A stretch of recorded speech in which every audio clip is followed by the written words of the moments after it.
Hi everyone, welcome to the 2017 Torpedo SwimRun. SwimRun's picked up a lot of momentum overseas, and we are really excited to be putting on the first one for you guys this weekend. So it's a big occasion this Sunday. You're going to be the first SwimRunners entering the water in South Africa, and in Africa in fact. So this is all very exciting, both for us as organizers and yourself as the participants.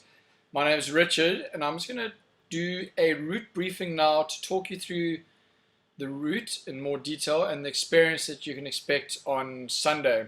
I'm going to try to keep it as short as possible, but it's a fairly detailed talk through of the route. So grab yourself a glass of wine or a beer or tea or coffee and settle in, and it'll probably be 15 to 20 minutes.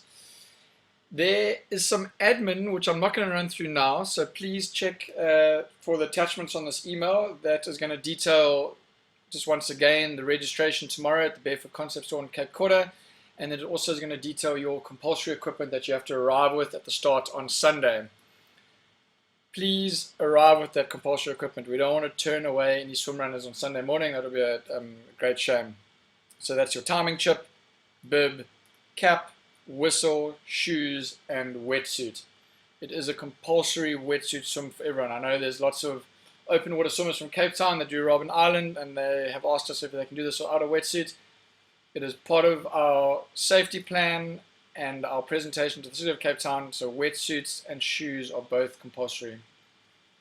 Okay, so on Sunday, there is a complimentary shuttle. It's both complimentary and compulsory that will take all of you from the Clifton 4, which is where the finish line. It's going to take you to the start at Sandy Bay. And it's compulsory because there is a safety check-in at Clifton. Before you get on the shuttle, there's going to be Torpedo crew members, and they are going to check that you've got all of your compulsory equipment on you. So I know, again, some of you live in Hot Bay, and you're saying, can I go directly to the start in Hot Bay? You cannot. Everyone has to drive to Clifton 4, park at Clifton 4, and hop on the complimentary buses, which will take you to the start in Sandy Bay. So just the best place to park is just in the general public parking areas around the roads by Clifton 4. So as you would if you go to the beach, just find parking in the various roads and parking lots around Clifton 4. The shuttles, there will be 3 of them, and it's depending on the batch that you're going to be in. So there is a shuttle for the slow batch, the medium batch, and the fast batch, and they will be marked slow, medium, and fast. So hop in your corresponding shuttle, and then they will drive you over to Sandy Bay. It's a really cool drive. For those of you that are from out of Cape Town, you will drive past the 16-kilometer route that you're going to swim run later on. So it gives you a great opportunity to take a look out at the conditions that you're going to experience. The buses then drive into down Sekebosi and up the brick road, which normally has a boom. We've got permission to open the boom, so it's going to drive you the whole way to the top at this Hot Bay Dune, which is the start of a rocket road, and that's where the buses are going to park. There's 6 swims on the route, and at the start and finish of each swim there's a Moby timing checkpoint. So there's 12 of these Moby timing checkpoints across the route, and you have to tap yourself in and out of every checkpoint as you follow the route. The entire run route is also marked. It's marked with dial sticks, blue and yellow dial sticks that have got ribbons fluttering off them. So it's marked with the dial sticks, it's marked with sponsor flags, it's marked with chalk on the rocks, and it's marked with directional arrows. So there is a very set run route that you have to follow. There's also a very set and strict swim route that you have to follow. The start of every swim and the end of every swim is marked with a timing point and sponsor flags. And out on the water there are safety boats and SUPs and kneeboarders also to help direct you, and if you've got any questions when you're out on the water, to help point you in the right direction. The lifeguards are also going to drop, if need be, orange buoys on the 6 swims, and that is an orange buoy to help you with your direction from the start of the swim to the end of the swim. Some swims there's some like blind corners that you can't see around, so there will be an orange buoy dropped if there is a blind corner. So every time you see an orange buoy, you have to swim to that orange buoy and around it in a clockwise direction. Okay, so on to Sandy Bay and the start. So there are about 150 athletes in the three batches, so three batches of 50. So you're going to line up in your batch, and the announcer will set you off on the route. So slow batch 20 to 7, medium batch 10 to 7, fast batch 7 o'clock. I'm going to now talk through the route, and we're going to be following this yellow GPS track here. There are various occasions on this talk where I'm going to vary from the yellow route, and that's where we've changed the route from the initial tour we did. We've improved the route, and I'll talk through those changes now. And one of the first ones is as we get here to Rocket Road, there's this large sand dune, and Sand Parks is trying to rehabilitate the sand dune. There's no one allowed on the sand dune at all. We're going to print a Sand Park sign saying stay off the dunes. The start is on this little gravel parking lot next to that sand dune. Anyway, so this first run, you barrel down to the ocean. It's a really fun little beach track, single track path, and it spits you out at Sandy Bay. As I discussed, there's a sponsor flag and a Torpedo crew member at the start and the finish of every swim, and there's also a timing pod. The only exception to the timing pod is here at Sandy Bay, where we haven't put it at the beach because there's going to be congestion here. We've put it at the start, so you effectively are tapping into the swim at the start line. So you'll swim out from Sandy Bay. It's an absolutely fantastic swim. The big landmark that you're looking for is this tongue of rock that sticks out to sea. You swim around that tongue of rock, and then you'll see the AMPT, which is the sponsor at this first swim exit. You'll see the AMP flag, and you'll see the Moby timing guys, and there'll also be a medic on the rocks. So just to talk about the swim, and this is all the swims. There will be life-saving inflatable boats positioned at every swim. There will be one that is there, and you can sort of look at the various names as I go through this briefing, but there will be one that's there from the start of the first swimmer to the last athlete that comes past, and our sweep will then dismiss that boat and they can go and leapfrog further down the route. But just so you know that there is a life-saving boat from the first swimmer to the last swimmer at every swim. In addition to this, there's also lifesavers on the land, and in addition to that, there's also going to be roving boats that are following the route to bolster up the safety at the various points. So for the slow batch guys, when you get down to the water at Sandy Bay, there will be 5 boats in the water for this 500-meter swim. So it's pretty much a boat every 100 meters. So you should feel nice and safe out there. And just to talk, and again, everything I say, I suppose you can take that as advice for all of the 6 swims. For those of you that are triathletes and are used to just barreling through the course and trying to go through transitions and check-ins and so on as fast as you can, you just have to get into the swim run mentality and the swim run ethos, and that's we are competing in the Atlantic here. It's a wild ocean, there's waves, it's not a controlled transition, so you can't think of it as going into an Ironman transition. You're coming onto a rocky beach with waves. So do not put your head down and swim as fast as you can, trying to compete and jostle for position, and then a set of waves are going to come up behind you and smack you onto the rocks. So just be aware of the ocean, be aware of the waves, pick your time in between waves, and then on the lull between the waves, if there are waves, then head up to the sponsor flag. And I'm going to say it again, you always have to get out and get in at the sponsor flags and at the timing checkpoints. You can't decide that you're going to keep swimming an extra 100 meters because you see some guys running there and you think it's going to be quicker to swim there. You have to get out and tap in and out at each swim entry and exit. So you now have done your first swim, you should be feeling a bit more relaxed, and you then follow the course marking. It's a really cool combination of rock hopping over here and the single track path. And we get towards the residential area. We've got marshals positioned at every road crossing of the route, and just a very important note, there's no road closure at all. Every time you get to tar road, follow the rules of the road. You have to check for cars, you have to stay to the left, stay within the yellow line. Please be aware of cars and public and cyclists. When we get a bit further on the route, it's a couple of months before the cycle tour, there are going to be a lot of cyclists on the road. When you're running down Victoria Road and you're in a group of 10 people, don't all run 10 abreast. Can you please stay in single file? So you all are athletes and you're sportsmen and you know the rules and the etiquette of the road, so please follow that. So these two marshals and the route marking are going to lead you back onto this really cool rock hopping section. You're going in between big boulders here that are the size of houses, some nice rock hopping. We initially swam out here on the first tour. We found an even better takeout, which shortens the swim slightly. Once again, it's marked with the sponsor flag and it's marked with a Moby timing point. So it's Vivo, the guys from Native Sport, Vivo Barefoot, are going to be on the rocks here. And the Moby timing system, you will have the timing system on your wrist, so you check into the swim and then you can jump into the water and swim out into Ladadno. Some notes on the second swim: you cannot see the Ladadno beach, nor can you see the sponsor, which is Oakley Flags, from the get-in. This rock over here blocks your view from the put-in point to the takeout point, so you cannot see Ladadno beach.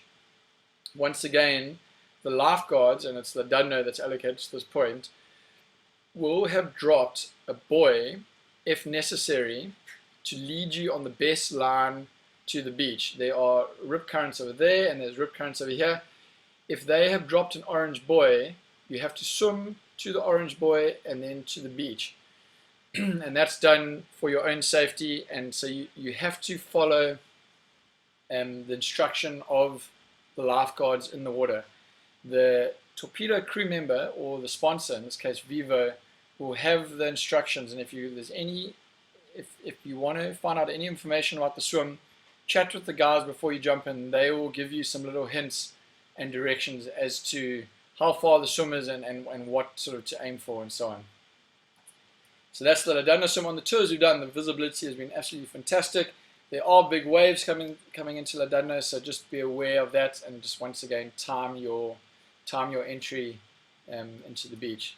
The guys that are surfers and lifesavers, there's a good opportunity to catch a nice wave from back London. So through Oakley, through the check-in point, it's a tough single track climb out of Ladadno.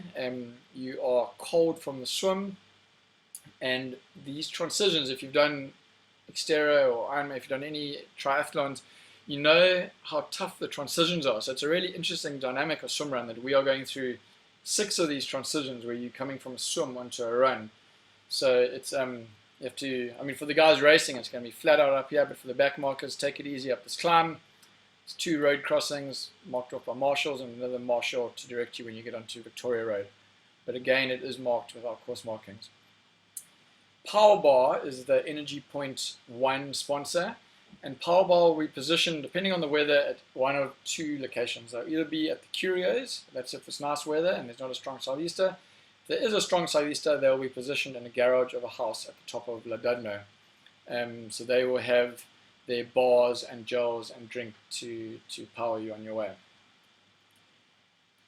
You then follow the main Victoria Road, and just once again, following the rules of the road, stay to the left within the yellow line down to Odacrawl. This run in total, it's the hardest run of the race. It's just over 4 Ks, but you've got a very nice view of your left-hand shoulder of the sea as you go. The Odacrawl swim, this is the 3rd swim. Once again, follow the protocol for the swim. When you get to the start of the swim, there will be a flag, there will be a Moby timing check-in at the start, and again a flag, our sponsor Sunto, at the end, and a Moby point timing at the end. You have to stay in the water between these flags. You cannot get out and run along the rocks in between the swim flags. You have to stay in the water for the duration of the swim. It is the longest swim, but it is the most protected swim from the southerly swell. And the different tours we've done, the visibility has been, it's been absolutely excellent. There's some shipwreck along here. It's 1 or 2 famous Cape Town diving spots. It's really the most enjoyable swim. So I hope you guys have fantastic conditions and you can enjoy the swim. From the rocks, so just a point, you do not go out at the main Odacrawl beach. You come over these flat rocks to the flag and the Moby timing check-in. the markers that you're swimming for here. So once again, as you do on every swim, you're swimming up the coast towards Clifton. How close to the rocks and how far out is depending on you and the line you take. You swim past the 12 Apostles Hotel. You'll clearly see that on your right hand side. There are these rocks out to sea. The line that you need to take is in between these rocks, so just past the 12 Apostles Hotel, in between those rocks and the land. You go around those rocks, and only when you get to this point, past this point here, you'll be able to look to your right and you will see the Sunto flags and the medics and the torpedo crew standing at Cozy Bay.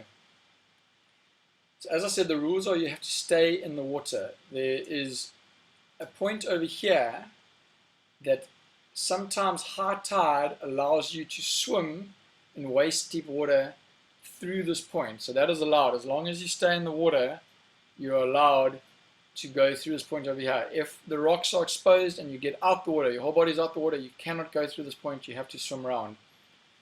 At the end of the swim, just some points.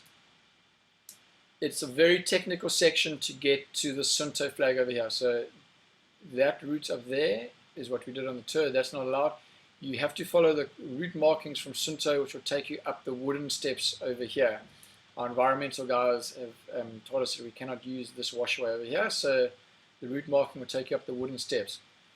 How you get from the water at this point to the Sunto flag is up to you. There's about 3 or 4 different routes that you can take. So it's either here, which is probably the quickest. You come in along, there's a gap in the kelp, you come in along here and rock hop over there.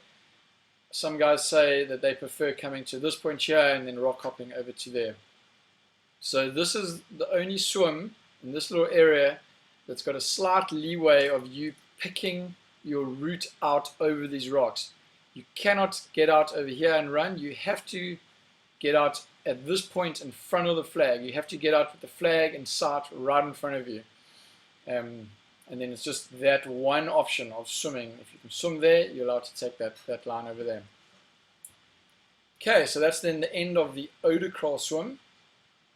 And just while we're here, this is the longest swim. If you have difficulties and you're pulling out of the race, so if you pull out of the race on the water, the life-saving ducks will take you to the end of the swim and drop you off. If you're pulling out on the land, you have to make your way to a torpedo crew member and you have to give them your team name and your number and tell them that they're pulling out, and they will inform our timing guys that you're out the race. So for any team that bails out of the race over the course of the race day, you have to please give a torpedo crew member your race number and he will inform our medical guys that you're out the race. So you then go on another fairly long road run. This is just over a 3K road run, but again a beautiful section. We'll see you off to your left hand side, which takes you towards Buckhoven. And this is our energy point number 2, sponsored by the guys from Hout Bay Spa, and they will again have a great spread of food and drink for you to have to get you through the last third of the race. Follow the road until you get to the Marshall Point. For those of you that know Buckhoven, I'll just give you a quick explanation. Bootleggers is over here, and you will come along the side of the road.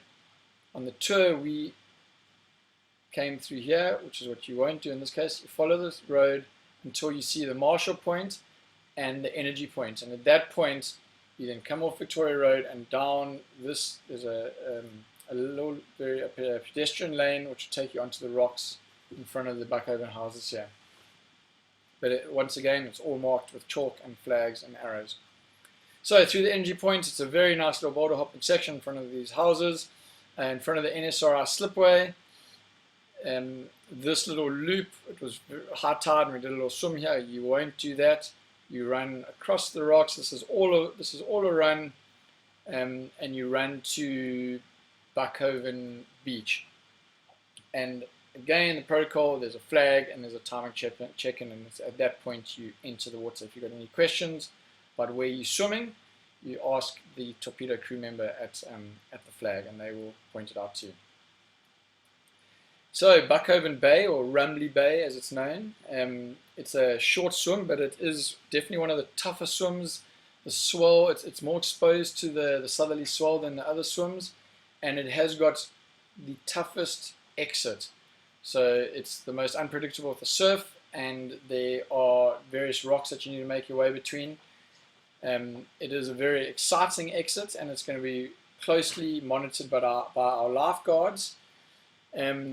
Just a point, there is a wave and a surge that pushes over a rock here. Once again, our lifeguards, if this little spot is working, there is a wave here, they will have dropped an orange buoy out to sea. So you have to then go clockwise around that orange buoy on the sea side of the orange buoy before you take out at the sponsor flag.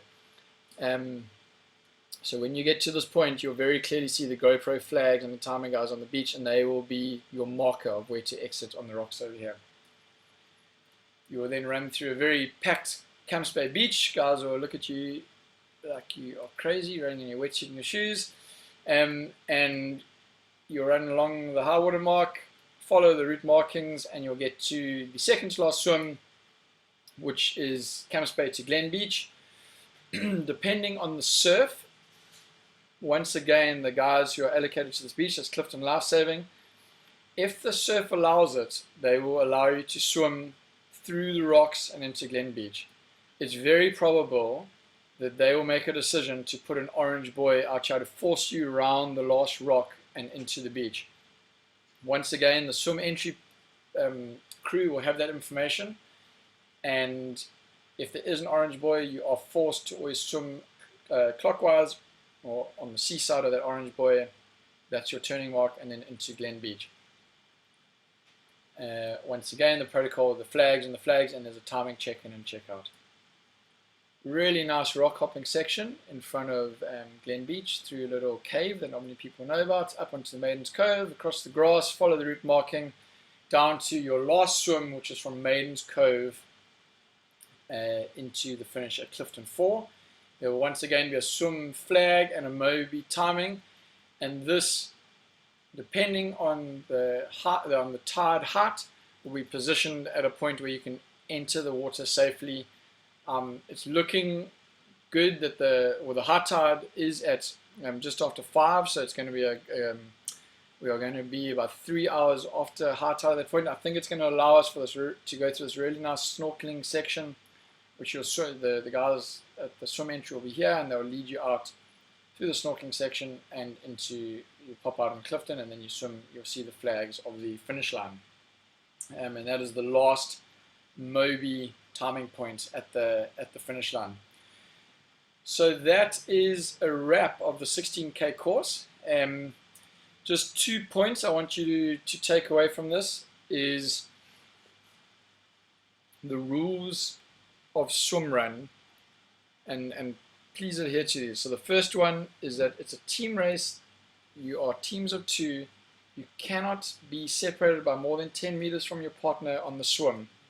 So there's not a situation where the one partner is a stronger swimmer and he says, I'm going to go ahead and wait for you at the end of the swim.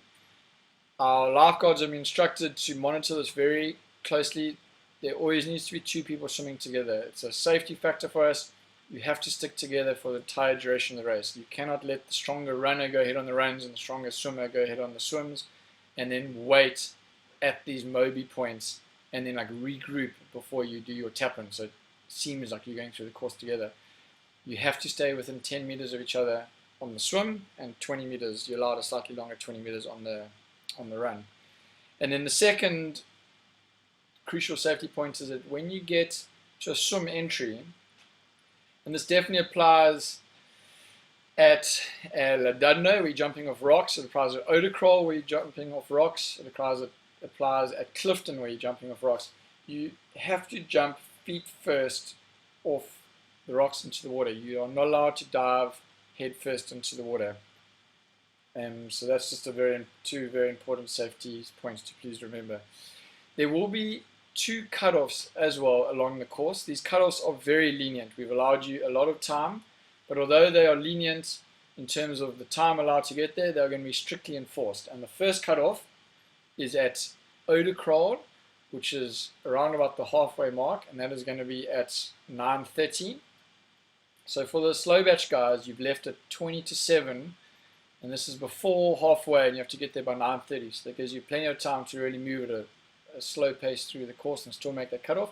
And the second cutoff is at the finish line at midday. So at 12 o'clock, that is the second and final cutoff. And that will be strictly adhered to, and our safety guys along the route will pull you off the course if you don't make those cutoffs. We will have shuttles waiting at Odacrawl if you get pulled off. That will shuttle you back to Clifton.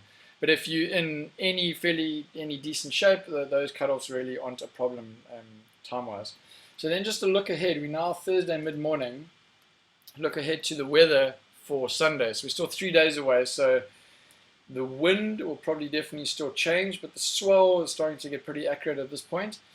We've got a great little gap in the swell on Sunday morning. The wave energy is below 600. We've done tours in over sort of 2,000 wave energy. So we're not worried too much at this point that we're going to change the route away from what I've briefed you now, but that will be monitored very closely between now and the event. So that's giving us a very nice gap in terms of the, the swell height. Just another look at Magic Seaweed. So there's a very short also wave period. It's down to 11-10 seconds, which means that the waves don't carry that much punch, which is looking good for us. To take a look at the wind, so this is only really accurate the day before. We have at the moment got a very nice gap, as Wind Guru is showing us in Camps Bay, that it's below 15 knots up till 9 o'clock in the morning, and then a strong southeaster does come through later in the day. So we hope that this gap of this fairly quiet morning does stay like that. And there's just a word on the water temperature. It's with a strong southeaster that we've been having, and there's another strong southeaster coming through on Friday and Saturday. It's probably forecast to be very cold, around about the 10-degree mark. So just brace yourself for a very cold swim entry into Sandy Bay in your first swim entry. The swims are all fairly short, and you've got runs in between them to warm up. So don't be too sort of nervous by the water temperature, but just brace yourself for a very cold entry into Sandy Bay. The big upside of cold water, we did a tour in 8.5 degrees, and it generally brings extremely good visibility. This is some photos that we had on the swim in between Odacrawl and Cozy Bay, and it really makes up for that cold water. So I'm extremely excited for you guys. Good luck from everyone from the Torpedo team, and we will see you at race registration tomorrow at the Barefoot store. We'll be there expecting you from 12 o'clock. See you then.